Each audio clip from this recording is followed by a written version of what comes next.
Assalamualaikum warahmatullahi wabarakatuh. Kami dari kelompok 1 Organisasi dan Arsitektur Komputer pada kesempatan kali ini ingin mempresentasikan hasil kerja kelompok kami mengenai interupsi. Sebelum itu kami ingin memperkenalkan diri terlebih dahulu.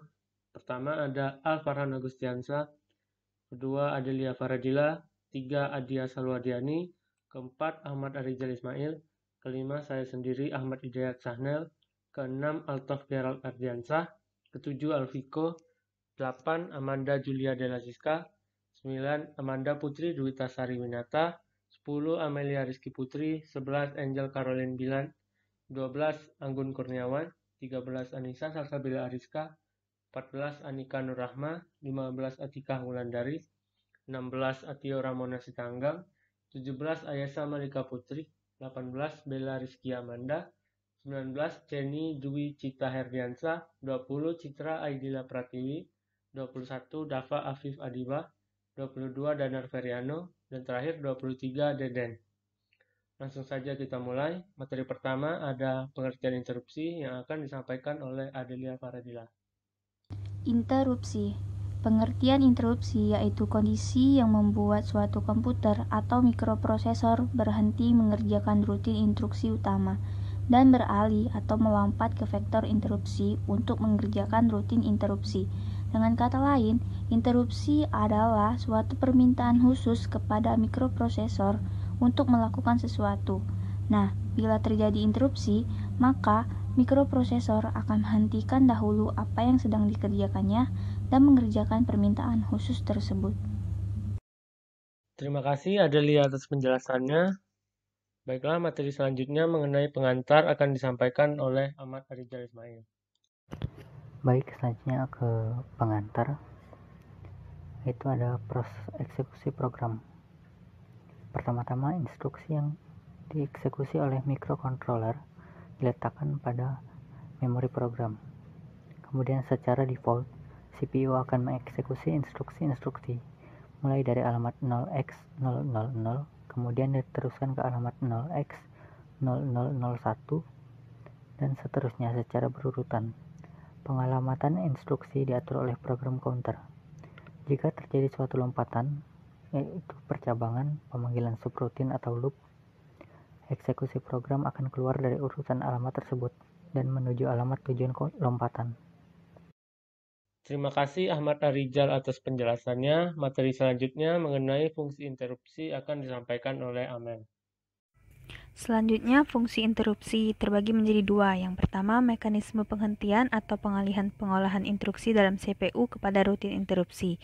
Yang kedua, hampir semua modul atau memori dan I/O memiliki mekanisme yang dapat menginterupsi kerja CPU. Terima kasih Amel atas penjelasannya. Selanjutnya ada materi tujuan interupsi yang akan disampaikan oleh Altof. Berikut tujuan dari interupsi. Yang pertama, secara umum untuk manajemen pengeksekusian rutin instruksi, agar efektif dan efisien antar CPU dan modul-modul input, output, maupun memori. Yang kedua, setiap komponen komputer dapat menjalankan tugasnya secara bersamaan, tetapi kendali terletak pada CPU. Di samping itu, kecepatan eksekusi masing-masing modul berbeda. Yang ketiga, dapat sebagai sinkronisasi kerja antar modul. Terima kasih Altof atas penjelasannya. Selanjutnya ada jenis interupsi yang akan disampaikan oleh Atika Nurrahma, Adia Salwadiani, dan juga Danar Feriano. Baiklah, selanjutnya adalah jenis-jenis interupsi pada komputer. Ada 3 jenis interupsi pada komputer, yaitu yang pertama, internal HW interruption, yang kedua ada external HW interruption, dan yang terakhir ada software interruption. Nah, untuk jenis interupsi yang pertama, internal HW interruption, merupakan interupsi yang ditimbulkan atau digenerasi oleh peristiwa tertentu yang terjadi pada waktu atau selama eksekusi program. Nah, interupsi ini diatur oleh HW dan tidak dapat dirubah. Contohnya, tipe interrupt untuk counter clock internal. HW call interrupt ini untuk memaintain time to death. Kedua, external hardware interruptions. yaitu ditimbulkan atau digenerasi oleh device peripheral seperti keyboard, printers, mouse, dan sebagainya. Kedua, biasa juga ditimbulkan atau digenerasi oleh koprosesor dan tidak mungkin mendeaktifkan. Yang ketiga, jenis interupsi software.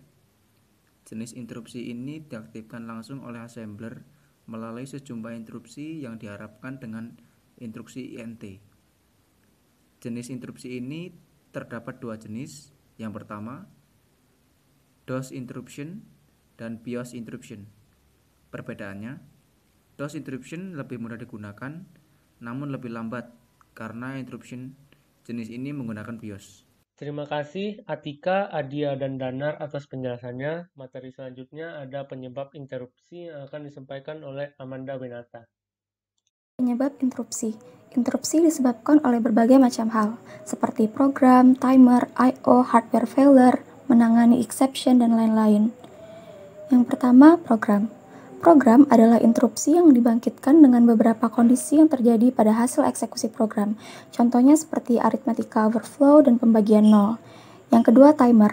Timer adalah interupsi yang dibangkitkan pewaktuan dalam prosesor. Sinyal ini memungkinkan sistem operasi menjalankan fungsi tertentu secara reguler. 3. I/O. Sinyal interupsi yang dibangkitkan oleh modul I/O sehubungan pemberitahuan kondisi error dan penyelesaian suatu operasi.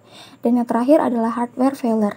Adalah interupsi yang dibangkitkan oleh kegagalan daya atau kesalahan paritas memori. Terima kasih Amanda Winata atas penjelasannya. Selanjutnya ada tindak lanjut interupsi yang akan dijelaskan oleh Anissa Salsabila. Tindak lanjut interupsi. 1. Penata interupsi atau interrupt handler.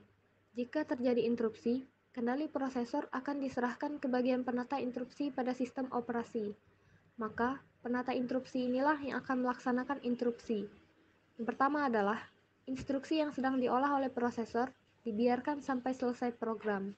Yang kedua, penata interupsi merekam semua informasi proses ke dalam blok kendali proses. Yang ketiga, penata interupsi mengidentifikasi jenis dan asal interupsi. Yang keempat, penata interupsi mengambil tindakan sesuai dengan yang dimaksud interupsi. Yang terakhir, penata interupsi mempersiapkan segala sesuatu untuk pelanjutan proses yang akan diinterupsi.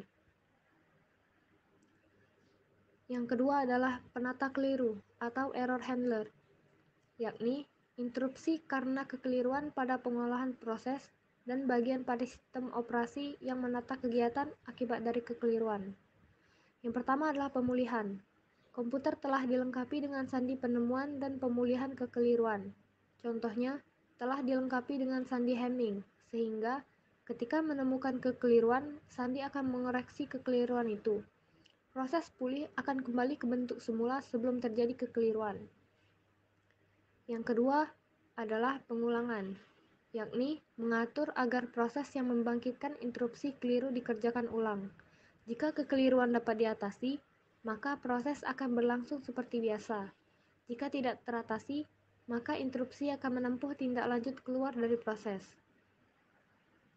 Yang ketiga adalah keluar dari proses, yaitu penata keliru menyiapkan tampilan berita keliru dari monitor. Setelah itu, prosesor keluar dari proses. Terima kasih Anissa atas penjelasannya. Selanjutnya ada proses interupsi yang akan dijelaskan oleh Ayesa.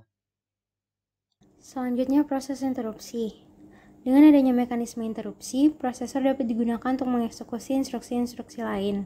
Saat suatu modul telah selesai menjalankan tugasnya dan siap menerima tugas berikutnya, maka modul ini akan mengirimkan permintaan interupsi ke prosesor. Kemudian, prosesor akan menghentikan eksekusi yang dijalankannya untuk menghandle rutin interupsi. Setelah program interupsi selesai, maka prosesor akan melanjutkan eksekusi programnya kembali.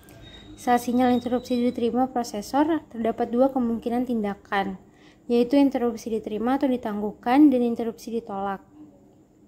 Berikut ini merupakan proses dari interupsi. Terima kasih Ayesa atas penjelasannya. Selanjutnya ada interupsi yang ditangguhkan yang akan dijelaskan oleh Alviko. Selanjutnya interupsi ditangguhkan. Apa sih yang dilakukan prosesor ketika interupsi ditangguhkan? Ketika interupsi ditangguhkan, prosesor melakukan dua hal. Yang pertama, prosesor menangguhkan eksekusi program yang dijalankan dan menyimpan konteksnya. Tindakan ini adalah menyimpan alamat instruksi berikutnya yang akan dieksekusi dan data lain yang relevan. Yang kedua, prosesor menyetel program counter atau PC ke alamat awal routine interrupt handler. Terima kasih Alviko atas penjelasannya. Selanjutnya materi terakhir mengenai interupsi ganda yang akan dijelaskan oleh Chenny. Interupsi ganda dapat diambil dua buah pendekatan untuk menangani interupsi ganda ini, yaitu pengolahan interupsi berurutan atau sequential dan pengolahan interupsi bersarang. Di mana pengolahan interupsi berurutan atau sequential ini adalah menolak atau tidak mengizinkan interupsi lain saat suatu interupsi ditangani prosesor. Nah, setelah prosesor selesai menangani suatu interupsi, maka interupsi lain baru ditangani. Selanjutnya itu pengolahan interupsi bersarang, di mana interrupts handler mengizinkan interupsi berprioritas lebih tinggi ditangani terlebih dahulu. Pada halaman 20 itu adalah penerapan dari interupsi sequential, dan pada halaman 21 itu adalah penerapan dari interupsi bersarang, dan pada halaman 22 itu ada contoh dari multiple interupsi atau contoh dari interupsi bersarang. Terima kasih Chenny atas penjelasannya.